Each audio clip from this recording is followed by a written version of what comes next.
Assalamu alaikum my dear students. Welcome in online biology class. Hope you all are fine. So in last video we have completed our chapter that was enhancement of food production, and today here now I am with a new fresh another chapter from your textbook. So in this chapter we will talk about some different things, that is about the environment we are going to deal here. So let's have a look on the new chapter, that is the 13th chapter from your textbook, and this is organism and population.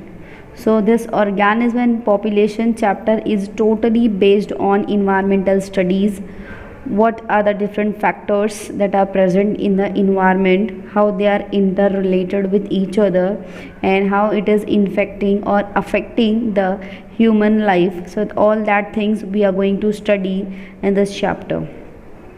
So we will talk about the natural world around us. It shows amazing diversity or forms and complexities of relations. Now to understand these, we have to study levels of organization in the living worlds, like micromolecules, cells, tissues, organ, individual organism, population and communities, as well as ecosystem and biomes. So all these things we are going to study in this chapter. ना already आप लोग आपके lower classes में या school में about environment बहुत सारी चीज़ें पढ़ चुके हो, तो उसी चीज़ को यहाँ पे हमको और डिटेल में और up to your level here we will going to study that. जैसे कि आप लोग जानते हो, हमारा जो इकोसिस्टम है, हमारा इन्वायरमेंट, वो दो तरह की चीज़ों से मिलकर बना हुआ है. That is the biotic factors and abiotic factors. Biotic means living, abiotic means non-living. So living things are having very great impact on non-living things or vice versa we can say. तो इस तरीके से living और non living दोनों मिलकर हमारा ecosystem बनाते हैं.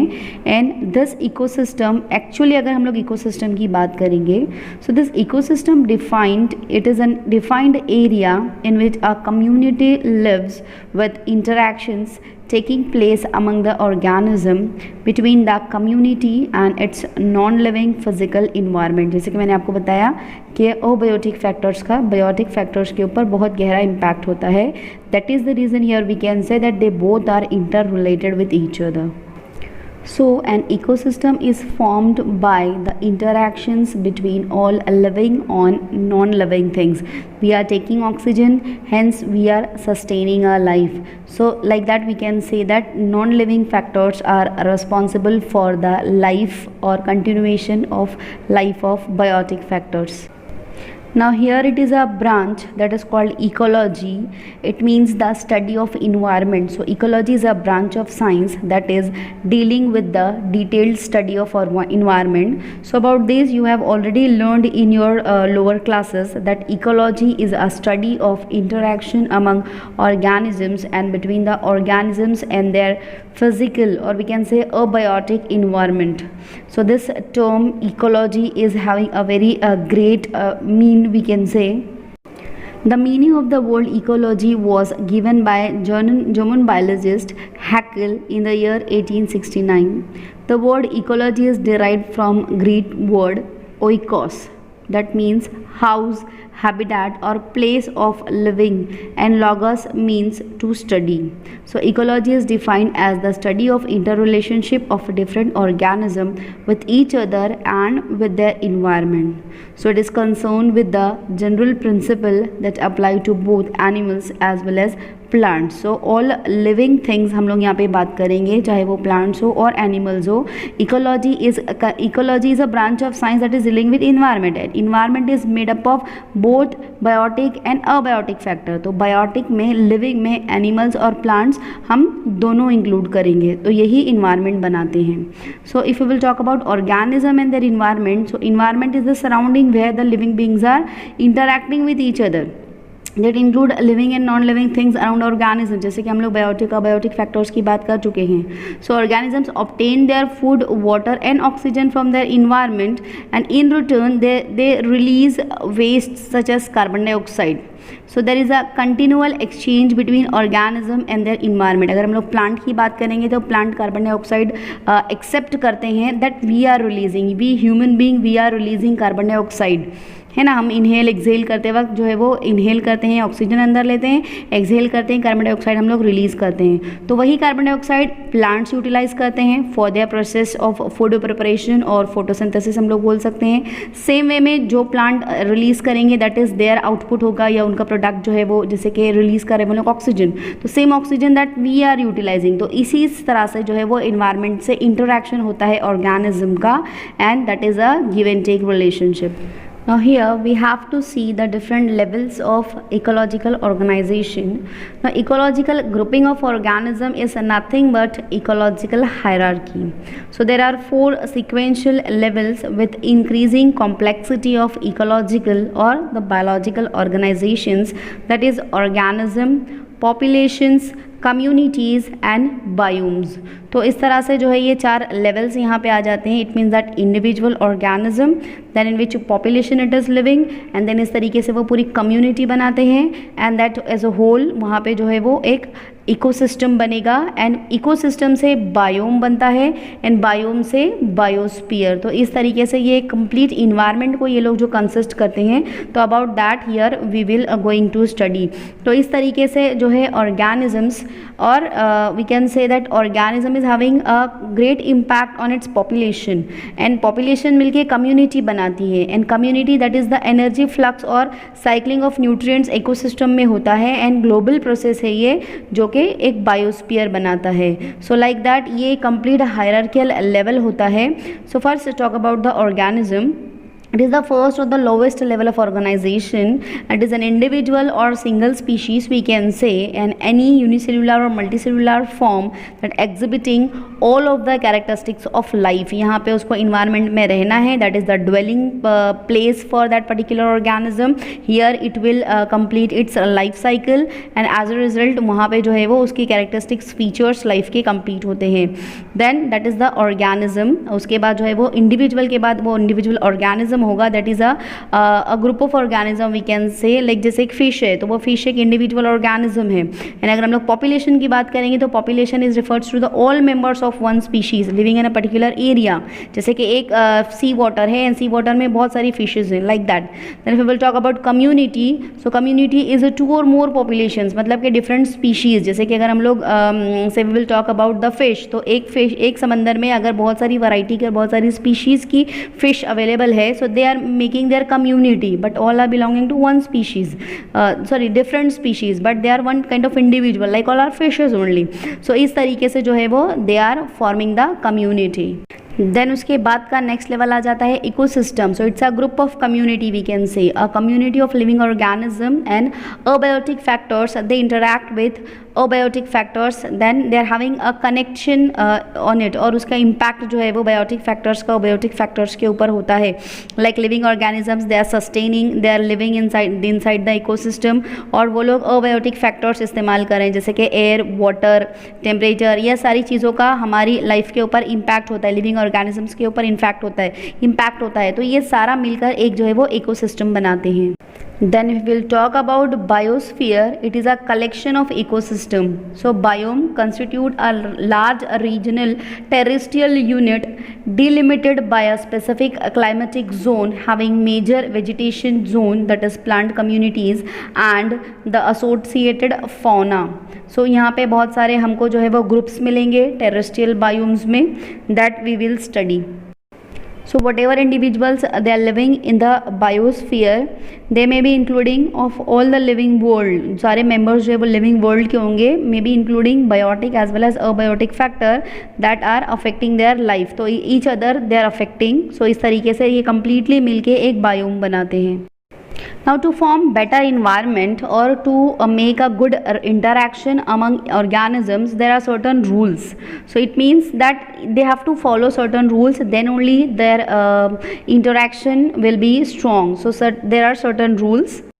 So the first rule is no organism living in an ecosystem exists in isolation. They have to live in a group. Always we are observing कि जो है वो झुंड में ये organisms रहते हैं. Always we are observing in animals as well as in fishes. So they are living in a group, not isolating.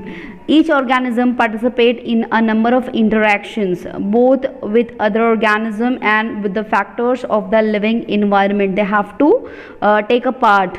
Then the biotic factors of the environment are the interactions between the organism. So living factors का impact होगा environment में, और उसकी वजह से non living part जो है वो impact करेंगे लिविंग पार्ट के ऊपर. जैसे कि मैंने आपको examples the, that air, water, all these things we are utilizing, the living world is utilizing these non-biotic factors. So इस तरीके से non-biotic factors का impact होता है biotic factors पे और biotic organisms पे. Now we have to talk about organism and the environment around.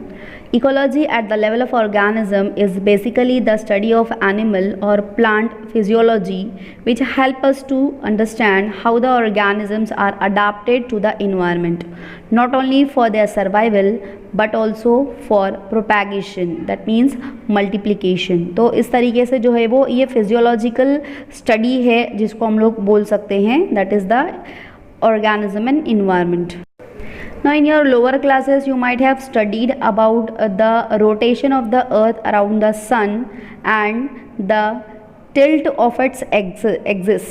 तो ये उसके जो एक्सिस का टिल्ट और जो रोटेशन होता है उसकी वजह से there will be a formation of the rain or season changes. So these seasons with annual variation in precipitation in the form of rain and snow give rise to formation of major biomes of the earth like desert, rainforest, grassland, tundras etcetera. तो जो भी seasons change होते हैं जैसे winter है, spring है, summer है, autumn है, तो इस तरह का जो सीज़न का वेरिएशन होता है वो हमारी रोटेशन ऑफ अर्थ की वजह से होता है. ज्योग्राफी में आप लोग इस चीज़ को पढ़ चुके हो.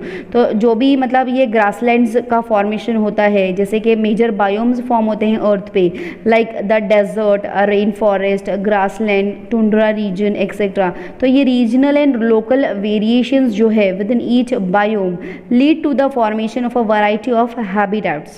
So major biomes of the earth are shown here.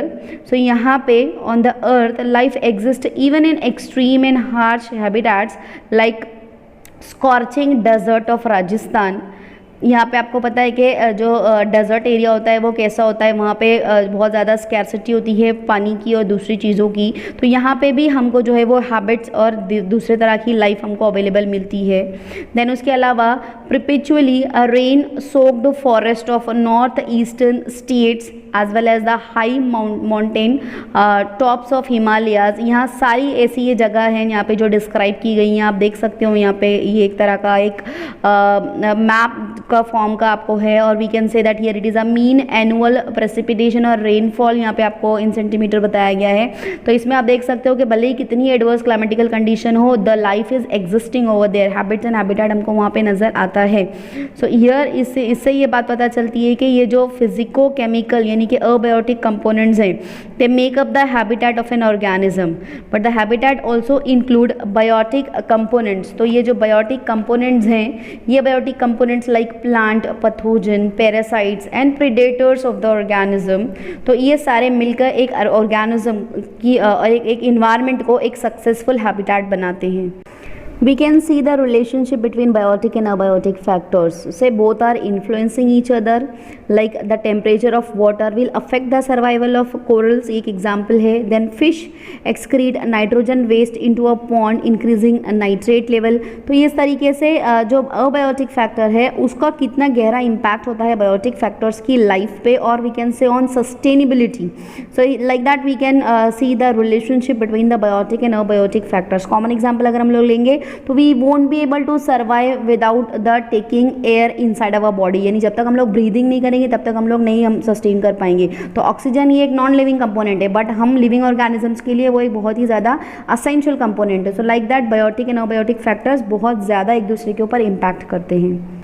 So here I want to share some information with you people about the ethology, ecology, bionomics, environmental biology and biosphere. तो ये कुछ इन्फॉर्मेशन है जो आपके टेक्स्ट बुक में दी गई है, एक कॉलम में, डू यू नो, एक कॉलम है उसमें। So you just go through this. तो यहाँ पे आपको डिफरेंट साइंटिस्ट के बारे में बताया गया है, that who coined the term ethology and who was the founder of ecology. Then bionomics, that is the scientist was Lancaster, so he coined the term, that is the bionomics. Then environmental biology, that is the modern biology जिसको कहा जाता है। तो ये सारी चीज़ें जो है वो जब कब इवॉल्व हुई, it is here the meaning as well as the importance of environmental biology here it is given, so that we have to study.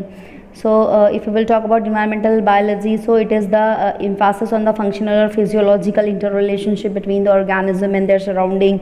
तो ये आपको जो है वो डेफिनेशन यहाँ पे दी गई है। तो ये सारी चीज़ें जो है वो 1 और 2 मार्क्स के लिए बहुत इंपॉर्टेंट है, और may be for your MCQs। तो ये सारा आपको जो है वो पता होना चाहिए। If will talk about the another concept, that is the biosphere. So biosphere is the ecosystem on earth that constitute the different kind of ecosystem in it. तो ये सारी चीज़ें जो है वो बहुत इंपॉर्टेंट है। So just go through this. I just added this because it is already given in your I'm not explaining it one more time because already it is given in a very detailed way in your textbook. So just go through this and आप लोग उसको read करोगे तो ये आपको समझ में आ जाएगा, but it is important है। So it is an introductory part of the chapter. Hope you have understood that it is not at all a complex one or difficult one. बहुत easy chapter है। Everything is given about the environment only.